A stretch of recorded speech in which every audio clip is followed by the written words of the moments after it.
Okay, guys, we're gonna breathe in and breathe out. Hey, little guys. Today, I want to talk about my first experience with Pokemon Go. I recently went on vacation to London and Italy, and while I was there, I played Pokemon Go for the first time. I only avoided the game for this long because I just didn't want an excuse to be on my phone even when I'm walking around. Big Pokemon fan, but I just wanted to avoid that. Before we get any deeper into this, I just want to listen to some relaxing music. I play Pokemon Go every day.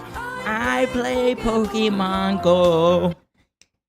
I play Pokemon Go every day.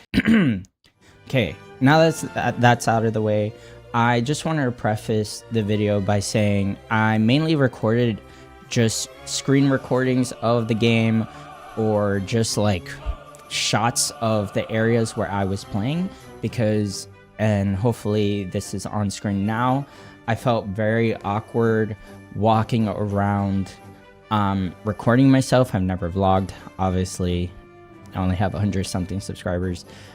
So yeah, it was very awkward for me, and hopefully I'm showing how awkward I even looked playing Pokemon Go for the first time. So really important to me that you understand that I can only talk about this in hindsight. I cannot play that game out in the wild with a camera in my face. I'm just way too awkward for that. Okay, so the first thing we need to talk about is the first place I started playing Pokemon Go, which is this market in the Canary Wharf area of London. This was July 2nd. It's August 15th, so this is my first day playing Pokemon Go. The very first location where I started playing Pokemon Go. And as you can see in front of me is my partner, who will be referred to as Princess for the rest of the video. She will be relevant later. Now, my first steps is just picking a random avatar and then just kind of struggling to figure out how to use the catching thing. It was a bit wonky. I knew you could curve it and stuff, and I knew that was part of the way you do it, but I could barely figure out how to like just do a simple toss, right? I got the Squirtle. That was my first Pokemon. Not super exciting there. And then, yeah, just struggling to catch like a Diglett and pretty straightforward stuff like for a beginner, right? Then there's this shot of me going outside of the market to kind of just record myself. So we're figuring out how to record me playing the game, whether it's going to be me recording the environment or me letting my girlfriend record me. Again, my girlfriend Princess. So if I look really awkward in this shot, it's because I feel awkward. The other thing I noticed, and this is maybe not important, but I look at my body here and I feel so insecure looking at myself. It's a good reminder to actually get exercise and go outside, which I just been too busy with life to really worry about that stuff. But this was a good wake up call for me. I want to do more exercise. Is Pokemon Go the way to do that? We will talk. Let's talk. Then then in Canary Wharf area was like about 30 minutes from our Airbnb. So this was a great opportunity for us to just kind of walk around in late at night together playing Pokemon Go. It was a lot of fun. It was pretty much me seeing that the game was not what I expected. I thought the game would be like you have to like walk towards Pokemon or like find the Pokemon. And like maybe you'll like find one every once in a blue, and like it'd be like rare ones that you're chasing after. And I know that the game has aspects of this, but I was surprised how much of the game is just you just walk and catch and walk and catch and walk and catch. And that's what I was doing for a lot of these first 30 minutes of me playing, 40 minutes of me playing, is I would just walk around and just catch whatever Pokemon were there, and then they'll just constantly appear, like all these variety of Pokemon. I thought maybe that'd be regional, Pokemon or something like that. I don't know, but it was surprising how easily you could just be stuck on your phone, just constantly throwing Pokeballs. At least until you run out of storage or run out of Pokeballs or run out of, I don't know, something, right? But in theory, but like for this first playthrough, like I was literally just constantly tapping on my screen, finding one Pokemon after another, for about like 20 minutes straight, 10 minutes straight, um, of this first walk of mine. And then that leads to my rival, Princess.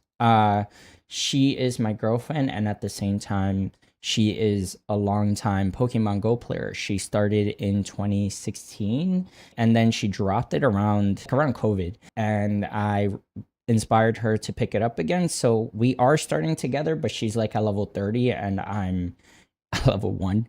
And this is just hopefully again like an example of what kind of Pokemon she already had, a few legendaries, and some decently strong Pokemon. But the catch is that she's not as experienced with Pokemon in general, so she doesn't know her type matchups and she doesn't know other basic things. This leads to day one, my first rival battle, right? So obviously I have some Pokemon after a decent walk of catching Pokemon. And she has already her own deep teams, right? But thankfully they do cap you out in the different leagues. Each league has different rankings like a Pokemon that you're allowed to use, and that hopefully leveled the playing field is what I thought. But the reality was that even when I started with a super effective attacker in Heatmore, my strongest Pokemon at the time, her Solrock, which is way too strong, overpowering both my Heatmore. I mean, all three of my Pokemon, Heatmore, Blissey. I'm spamming my shields. I'm doing no damage. Solrock, she has no reason to switch because none of my Pokemon do any damage. I don't have any variety to even choose from. Not that I would have known to worry about something like a Solrock. My God, the way Solrock was such a problem. And then yeah, I got super cooked by a freaking Solrock of all things. Thanks to its rock typing. Right, that rock typing was both resistant and super effective against all three of my Pokemon. One or the other, and that gave her the first win of our rival battle. Right, more to come. So next morning and next day, I pretty much just try to start grinding. So I go outside. First thing I do is sit by the water. This little bird visits me, starts walking around me. I go on the train, and again, thanks to my girlfriend Princess for getting the shot right in my face, bro, of me just on the train playing more Pokemon Go, really performing the part of Pokemon Go player here, because I felt really awkward again.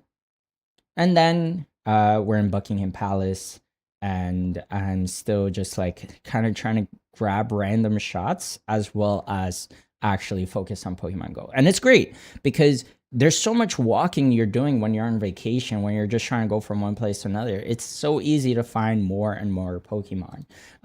Later that day, we go do some salsa in the park by the London Bridge, and the London Eye. And so again, like just a lot of walking around and doing fun activities for as tourists, but also, playing Pokemon Go. And that allows me to catch a lot of variety of Pokemon. And this is a shot of Princess now kind of doing her thing. Just to kind of remind you that she is my rival and she is playing alongside of me this whole time. Catching as many Pokemon as I'm catching, sometimes the same ones. I hate when it's the same ones because it makes sense, but it's like, damn it, bro. Like, at least like let me separate my team from hers. Anyway, I think one annoying thing that happens like on day 2 is that I run out of storage, which is really dumb. Like the fact that I already am worried about items. And I'm not going to pull up this point again after this, but I'm really annoyed. That's one already negative about the game, is just this concept of constantly having to manage an inventory system. I hate that in all types of games. Um, but in particular, like, bro, for me to already be worrying about storage issues on day 2 is ridiculous. You know what I mean? It's just really annoying, and it ruined all the fun. Um, 3 now. So now this is day 3, and I wanted to talk about uh the Pokemon that I already captured. So nothing in particular worth mentioning. Still, Heatmore and Magmar are probably my strongest Pokemon. But what I'm really trying to show here is that I just was able to build up such a diverse roster of Pokemon. 215. I think there are duplicates, but I think I tried my best to clean them out. I didn't have a good system for cleaning them out yet. Um, and yeah, like it's crazy to think that you could get so many different Pokemon just within a few days of playing the game. That was definitely really cool to me, and I was really happy to see, like, it's from they're from all the different regions, all types of cool ones, all types of ones that I don't care about, like the filler ones, slowly building up diversity in my roster. But we're on now day 3 of our trip. So we're leaving London on this night, and right before leaving London, we decided to have our second rematch, right? And so second rematch features all the same Pokemon except for Snorlax on my side, but Princess makes a crucial error, in my opinion, dropping her Soul Rock, which I do find out later, like, she uses that Soul Rock in like online PvP just kind of randomly, and it proved to be one of her best Pokemon, even against other random types of matchups. It's crazy how overpowered Solrock is just due to his typing and due to the weaker Pokemon. But focusing on this match, thanks to all the licking again, we have now a much better advantage against both Hypno and Latias, who are both psychic types. And allows me to take advantage of the bulk of my Pokemon. Snorlax especially is really helpful against Latias. And then that just helps me bring it down all the way to her Absol, which is her third Pokemon. And my Magmar, who thankfully has, I believe, Brick Break and Scorching Sands, so he's just kind of able to overpower Absol with ease. And I didn't even need to use my last shield, which I did save intentionally for the end.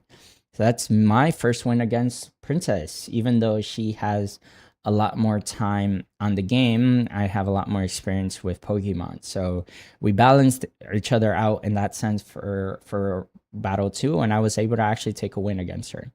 So at this point, we are exhausted because we are traveling now to Italy, specifically the Amalfi Coast, specifically in a town called Ravello. And while we're going there, we pretty much had to wake up all the way at 1:30 a.m. in London to arrive at our Airbnb at 5:30 p.m. the next day. So, like, more than 12 hours commuting and being awake and just being exhausted. So, day 4, there was no Pokemon Go. On day 5, we finally got back to the rhythm of things, except for this town was definitely a lot harder to navigate for Pokemon Go than London was. Specifically, there's just so many stairs and it's just really hot. So we're just constantly like navigating stairs and trying to figure out where we're going. And that could be really frustrating because it's just like, we were already exhausted from a lack of sleep and an over traveling the day before. There was also issues with connection, like the GPS constantly disconnected me, or I just didn't have signal. And so then I wouldn't be able to play. I wouldn't be able to play even inside of our own Airbnb because of these kind of signal issues. One cool part about this, though, is that the city, the town, and the areas around it were really pretty. So sometimes, like, when you're like just constantly like hiking, it really felt like a proper Pokemon adventure alongside my girlfriend. Like, we're actually Pokemon trainers, and that was really cool. So just trying to show shots of like how large everything felt and how cool it felt to be a Pokemon trainer. Like the one thing that I wanted my whole life, like not my whole life, but as a kid, like I got to experience as a grown hairy man. You know what I mean? Sorry, TMI. Anyway, then this leads to my current team after about 6 days of playing the game, right? So we're about 6-7 days in, and I've been playing pretty consistently as much as possible. This is where my team is at. So I actually do have stronger Pokemon now. My team is building up, and I'm slowly working my way up to the next league. Although that's not important yet because rival battle number 3 hasn't happened. It doesn't exist yet. And so then by day 7, we're now taking Trenitalia, or might be the other brand that they had. One of the Italian trains up to Florence. So we're going to Florence. And Florence was not as Pokemon Go heavy as I thought it would be. Big plazas for me to just kind of walk around and just like chill out. But part of the problem was that I actually wanted to enjoy the time I was there for. Like, it's a very pretty city, and at the same time can be pretty pretty busy with all the tourists and stuff.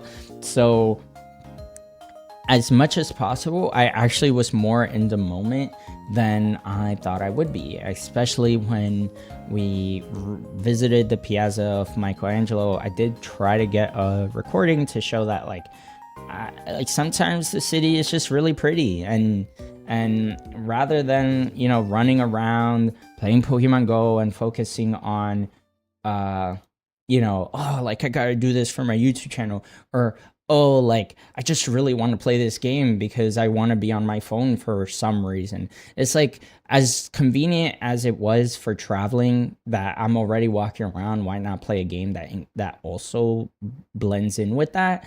I started realizing that this game is, yeah, distracting me. And I just, after a very exhausting trip, honestly, I didn't sleep a lot.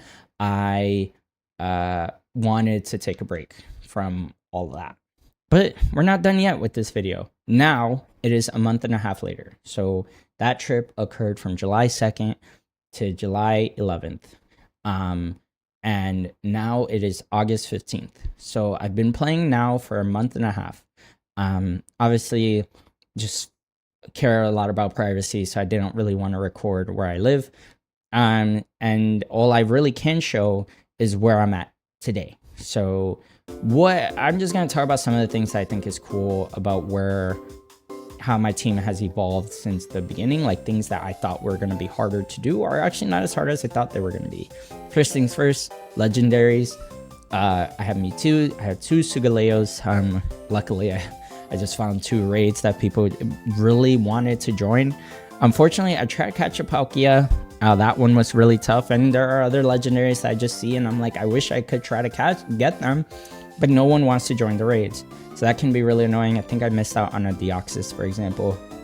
And then we have Ho-Oh, Rayquaza, and Zygarde, and Mewtwo. And I know I acknowledged Mewtwo, but I guess what I want to say is, with all 4 of these, they came through events, specifically through specific missions that I just had to do, because just people aren't around to play most of the time, and then you just have to run to the location of the raid if you see one is actually occurring within a 5 to 10 minute walk of you, which is really obnoxious to do. Like, drop everything just for a game. Shinies. I actually surprised I got a decent amount of shinies. Some of these were like, it's just so cool how sometimes it's really cool to see how easily you can get a shiny. Sometimes I'm just like, isn't this kind of a cheat code? Because you can just bring these shinies in to the actual Pokemon games. Whereas like getting an actual shiny in those games is so miserable. I don't know. It's not a complaint. It's just an observation. But I have a decent amount of shinies. Swampert, Charizard, Venusaur, really excited about those. Amora, I guess, is cool. Got it through a Team Rocket raid. I also got this Lucario kind of randomly. Sorry. I was just saying that I do think the Lucario is cool. It's just not a very strong Lucario. So that's unfortunate.